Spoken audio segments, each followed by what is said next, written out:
Uy! Naidahan-dahan. Uy! Uy! Wala na, nabasa na ako. Ayun, yung boardwalk guys. Dapat akong nauuna kasi ako nagbi-video eh.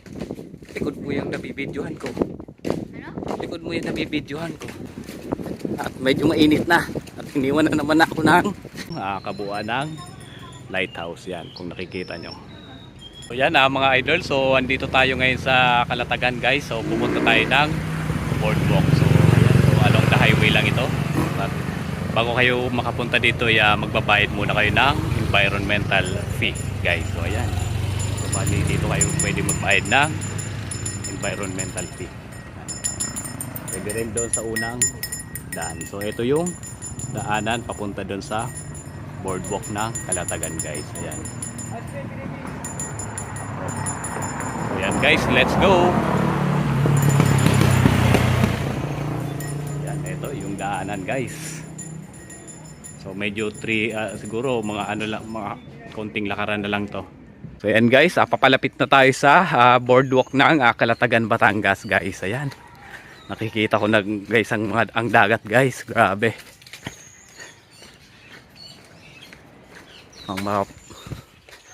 Kahit paano na may ma-relax tayo ng konti sa long weekend guys. Ayan oh. Naaamoy ko na talaga yung dagat guys. Grabe. So iniwan natin yung motor dun sa taas kasi bawal dito yung motor. So siguro mga ano lang to, 3 minutes na lakad mula dun sa may kalsada hanggang dito sa may boardwalk guys. So yan. Yan, nakikita ko na yung hampas ng dagat mga idol. Naririnig pala. Ayan, mukhang high tide guys.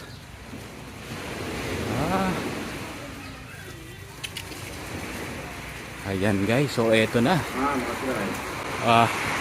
Ayun yung boardwalk guys. Ayan, so finally nakarating din tayo dito. Ayan yung kahabaan niya guys. Ayan.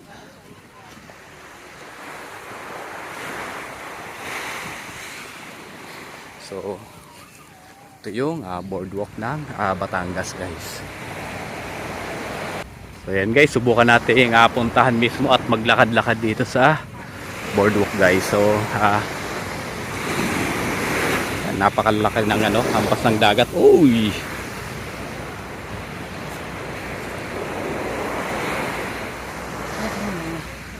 So dito sa beach na to wala naman entrance. So balang entrance talaga dun mismo sa pagpasok mo ng dun sa may kalsada. So yun, yun na yung parang environmental fee. So yun lang yung babayaran nyo. So yung motor dun nyo na iiwan sa taas.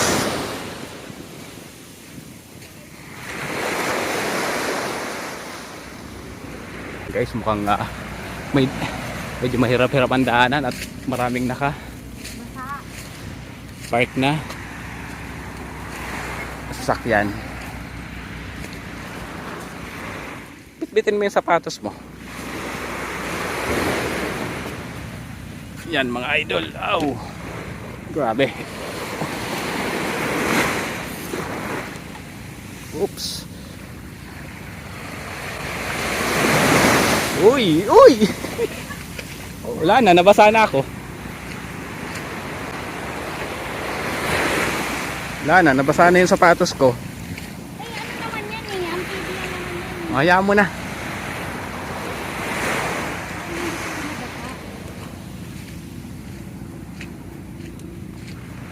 Ayan mga idol, so andito na tayo. Yan oh.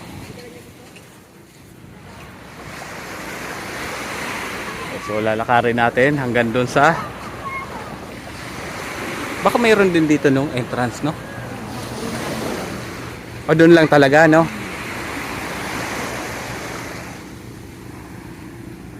So yan. Yung mga idol, eto na.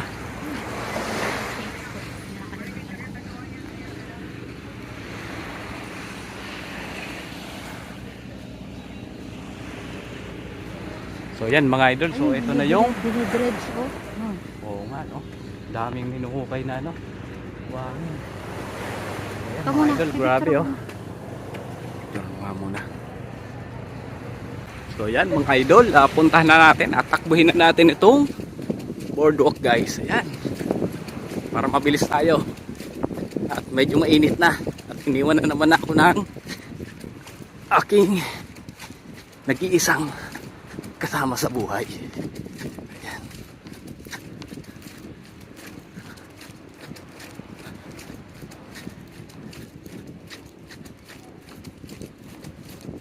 Haba pala nito guys. Siguro mga ano to, mga 500 meters siguro ang haba. Ay salamat, nakarating din sa unang station. Ayan mga idol, so kung nakikita nyo, Ang babaw dito. o ano naman masasabi mo? Okay naman. Ay, mainit. Hot. So yan guys, so subukan natin puntahan yung pinakadulo. So ito yung unang bahagi ng ating boardwalk guys. Ayan. So nasa gitna, ito naman yung dulo guys. Yan, pupuntahan natin. Bilis. Bilis na para mainit.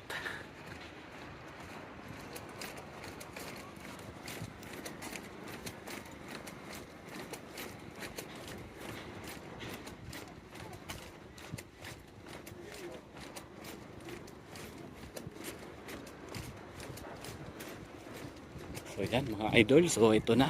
Medyo marami-rami ring tao ngayon. Maraming talagang pupunta dito. Lalo ngayong holiday guys. So yan, ito yung pinaka dulo. So yan mga idol, pwede rin ditong maligo mga idol. Ayan. Nakikita nyo, medyo malinaw din naman yung tubig. Kaso medyo mabato siya. Ito yung pinakadulong bahagi nitong boardwalk mga idol. Ayan. So may namimingwit doon. Ewan ko kung maraming huli.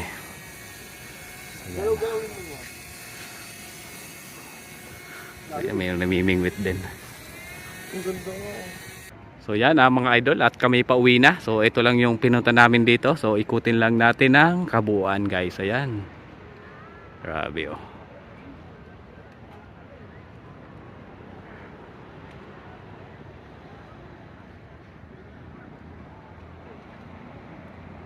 So yan mga idol yung kabuuan ng boardwalk guys. Ayan. Siguro mga 500 meters din ang haba nito. Talagang napakahaba naman niya.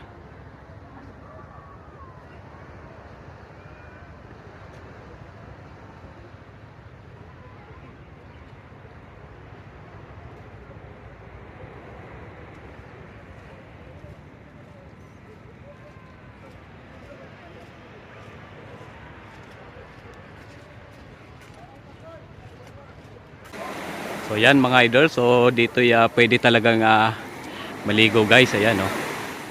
Talagang kahit papaano nakaka-relax din. Kahit sobrang init na. Ito naman yung kabilang bahagi ng boardwalk guys. At ito yung kabuuan niya guys. Ayan. So yan mga idol, hanggang sa muli at kami pauwi na. Napakainit na, or pupunta kami dun sa kabilang may lighthouse pa yata dito. So yan, yan mga idol, magandang tanghali. So inabutan na tayo ng tanghali dito sa lighthouse. Ito yung lighthouse ng Kalatagan guys. So bali meron ditong entrance na 50 pesos each. So ang magbabayad kayo ng entrance dito mismo sa Kilate. Yan, sila yung nagmamadis ng environmental fee dito sa lighthouse. So yan, kung makikita nyo, meron siyang napakagandang helicopter guys. Ayan o. Maganda rin siya. Tapos ito yung kabuuan ng lighthouse. Yan, kung nakikita nyo. So talagang pag makikita mo talaga yung lighthouse ay talagang mamamangha ka din sa structure niya. So ang pangalan ng lighthouse natin dito sa Kalatagan ay yan, Cape Santiago. So Barangay Cape Santiago yata itong lugar na ito. Ito yung napakalaking helicopter guys. So grabe. So dati siguro umaandar yan. So ginawa na nilang ang tawag dyan,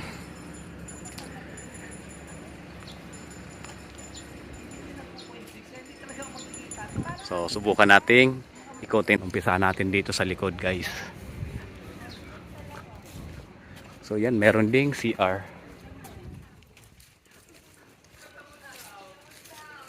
So hindi yata pwedeng pumasok dyan sa loob. So mamaya subukan nating magpalipad ng drone dito kung pwede, kung papayagan tayo. So yan guys, grabe, napakalawak na guys. Oh wow. So dito maganda, oh dito maganda, dito maganda mag picture. Mini TV oh.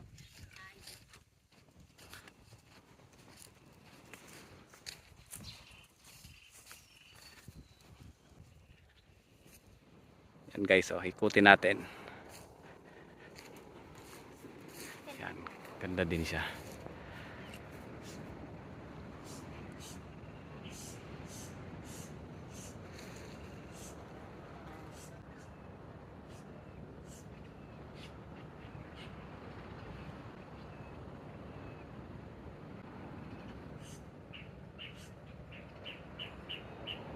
Ay, grabe talagang marerelax ka rin pag nandito ka kahit sobrang init ng panahon guys.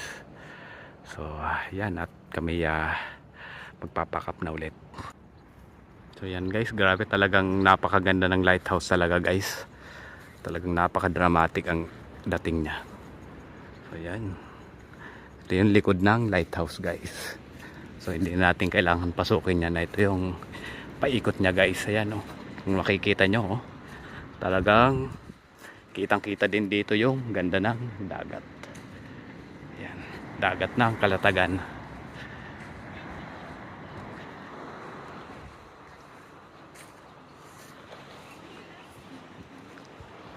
Ayan, subukan nating check yung loob kung anong meron dito. So yan hindi ko alam kung pwedeng pumasok dito. Ayan, so wala naman tayong makikita sa loob.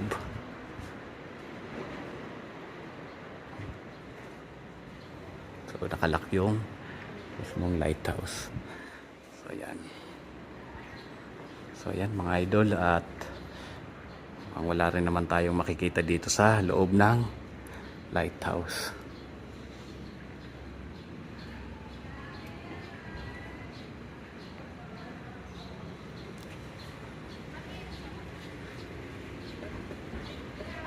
Ayan, picture mo dito. Grabe, napakaluma talaga ng structure. So, yan mga idol, oh, lumang-luma yung structure talaga. Kapanahonan pa siguro ito ng mga Espanyol.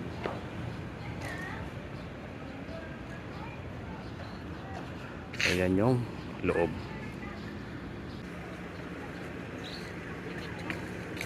Video lang yan. No, video, Nay. Nay.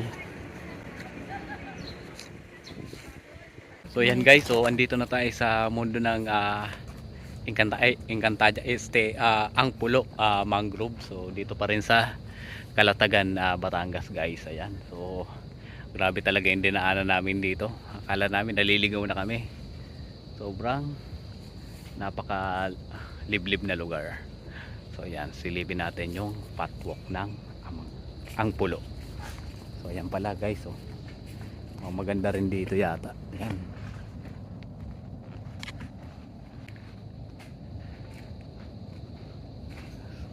Ayan mga idol, oh. Uy! Nay, dahan-dahan ha, baka maano ka ha. Mukhang medyo nakakatakot at parang bibigay na yata. Nagkakrak na, so sa gitna ka lang dumaan na ya. Oop. Ha?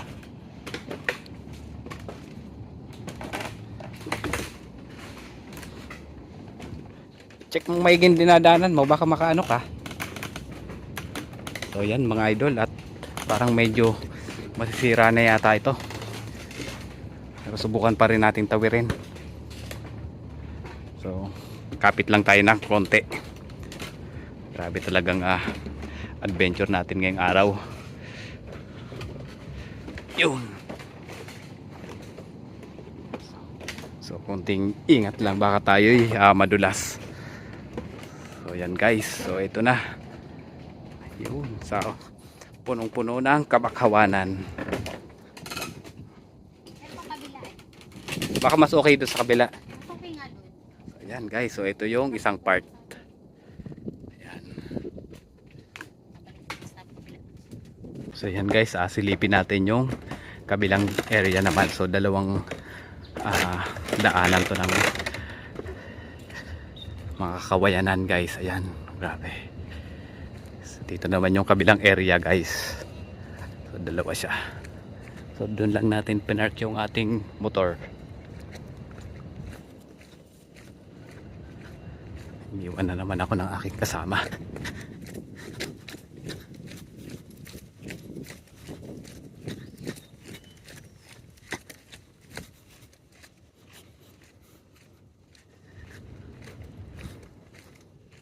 Ito mas okay, no? Ito guys, mas maganda dito. Ito hindi pa sira. Yan guys, oh. Kala ko naliligaw na kami. At medyo malayo-layo sa highway guys. Mula doon sa highway mga 15 minutes pa na motor. 15 to 20 minutes. Mahaba-haba rin.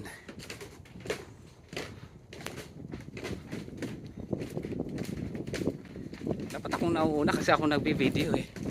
Likod mo yung nabibidyohan ko. Ano? Likod mo yung nabibidyohan ko. Yun. Yan. Bakal mo kasi. Floating. Hindi ka naman nag-video. Yan guys, oh. Grabe. Meron din dito floating. Wow.